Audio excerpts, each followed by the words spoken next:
1 सालों में मेरा एक्सपीरियंस क्या कहता है कि किनको ईवी नहीं लेनी चाहिए, वो आज बात करते हैं। दोस्तों, ये है मेरी Nexon EV max electric car, जिसको लिए हुए 1 साल और 60,000 किलोमीटर हो चुके हैं। इन 1 सालों में मैंने काफ़ी सारे सेटिस्फाइड कस्टमर और कुछ 1-2 बहुत ज़्यादा अनसेटिस्फाइड कस्टमर्स देखे हैं। अनसेटिस्फैक्शन के पीछे क्या रीज़न है, ये मैंने अपने अनुभव से कंक्लूड किया है, वो बताता हूँ। पहली चीज़ है पेशेंस। अगर आपके अंदर पेशेंस नहीं है तो आप ईवी मत लीजिए, क्योंकि बहुत बार आपको 1 से 1.5 घंटे फास्ट चार्जिंग के लिए और स्लो चार्जिंग के लिए 12 से 13 घंटे इंतज़ार करना पड़ता है। वो इंतज़ार का पेशेंस नहीं है आपकी पर्सनालिटी में, तो वी ना लें, आप परेशान हो सकते हैं। साथ ही पेशेंस की ज़रूरत आपको तब भी पड़ेगी जब आपको रेंज निकालनी हो, लंबा जाना है और उस समय आपके पास बैटरी कम है, तो एक लिमिटेड स्पीड में पेशेंटली आपको चलाना होगा 60 to 80 किलोमीटर पर आवर की स्पीड में, और कई बार उससे भी कम जब आपकी बैटरी कम हो और दूरी ज़्यादा बची हो। अगर आप अपने आप को इम्पेशेंट मानते हैं तो ईवी ना लें। दूसरी चीज़ है प्लानिंग। अगर आप ऐसे पर्सन हैं या आपके ऐसी वर्क प्रोफाइल है या आपका ऐसा काम है जिसमें आप प्लानिंग नहीं कर सकते कि आपको कब निकलना है, कब जाना है, कहाँ जाना है, उससे आगे कहाँ जाना है, कब लौटना है, तो ईवी आपके लिए नहीं है। ऐसी कंडीशन में जब आपको कभी भी कहीं भी निकलना पड़ता है और वहाँ से कहीं भी, जैसे मोस्टली बिजनेसमैन होते हैं, तो हो सकता है आपका काम रुक जाए और आप परेशान हो जाए। मैं गवर्नमेंट जॉब में हूँ, जब भी कहीं जाना होता है छुट्टी पहले अप्लाई करना पड़ता है, तो प्लान करके जाना पड़ता है। वैसी कंडीशन के लिए ये बेस्ट है, बट अगर आप प्लानिंग से नहीं जाते हैं तो आपके लिए नहीं है, ख़ास तौर पे लॉन्ग डिस्टेंस के लिए। अभी अभी मेरे को ऐसे बिजनेसमैन मिले थे जो फास्ट चार्जर पे खड़े थे। वो सिर्फ 120 किलोमीटर चले थे और उनकी बैटरी 13% आ गई थी, क्योंकि उन्होंने देखा दाखी में ईवी ले लिया कि सब ले रहे हैं तो नई चीज़ है, मैं भी ले लेता हूँ।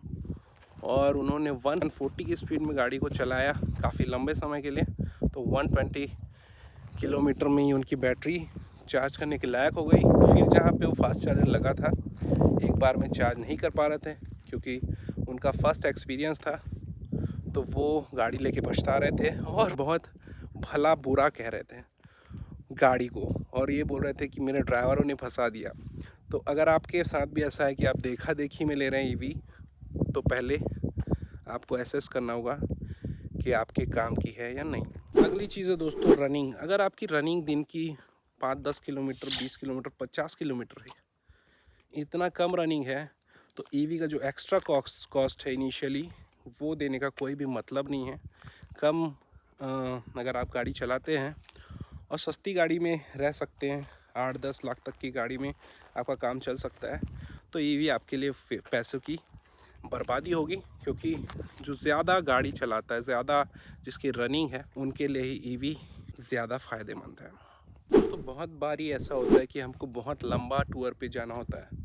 जैसे मैं कई बार 700, 800, 1000 किलोमीटर एक दिन में गया हूँ। आपकी ऐसी रिक्वायरमेंट है कि आप एक दिन में 1000 किलोमीटर, 800 किलोमीटर ऐसा साल में कई बार जाते हैं, तो ईवी ना लें, क्योंकि आपको काफ़ी ज़्यादा टाइम वेस्ट होता है चार्ज करने पे उस समय पे। अगर आपका पैसा आपके टाइम से ज़्यादा इम्पोर्टेंट है तो ईवी ले सकते हैं। अगर आपका टाइम पैसे से इम्पोर्टेंट है तो आप ईवी ना लें। अगली चीज़ है टेक सेवी होना।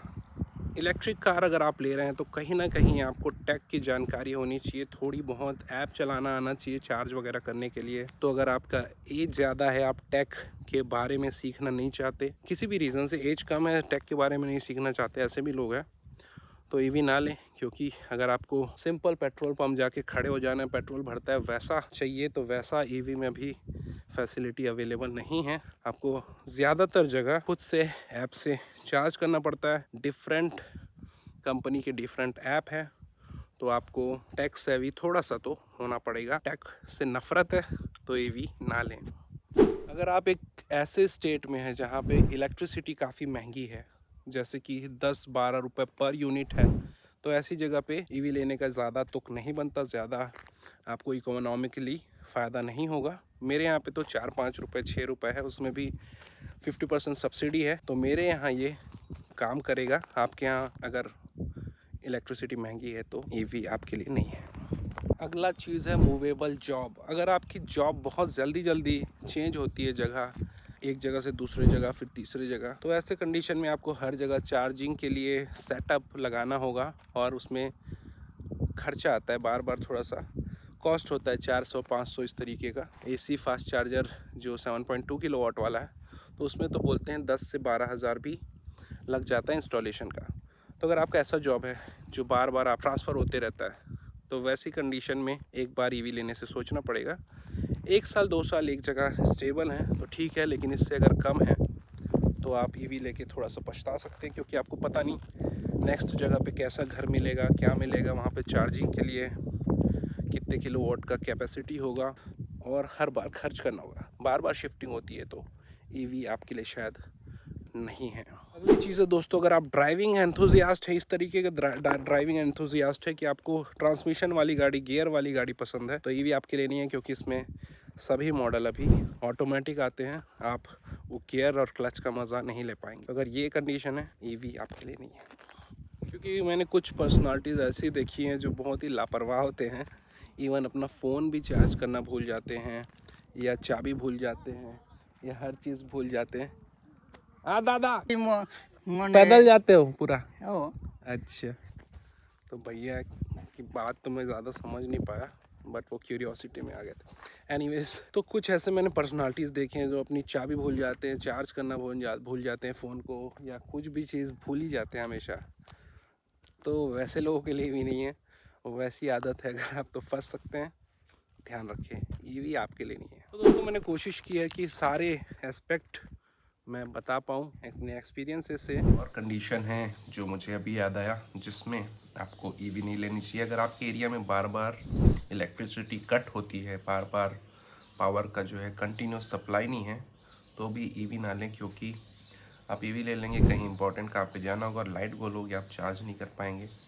और जनरली पूरे शहर या पूरे एरिया की लाइट गोल होती है, छोटे शहरों में शायद शोरूम में भी चार्ज ना हो पाए। तो अगर कंटिन्यूस पावर सप्लाई अनअवेलेबल है तो EV आपके लिए नहीं है। अगर इसके अलावा कोई और आपको ध्यान आता है जिन लोगों को EV नहीं लेनी चाहिए, तो कमेंट सेक्शन में ज़रूर बताएं। Thank you so much for watching video. मिलते हैं नेक्स्ट वीडियो में, तब तक के लिए बाय बाय, टेक केयर।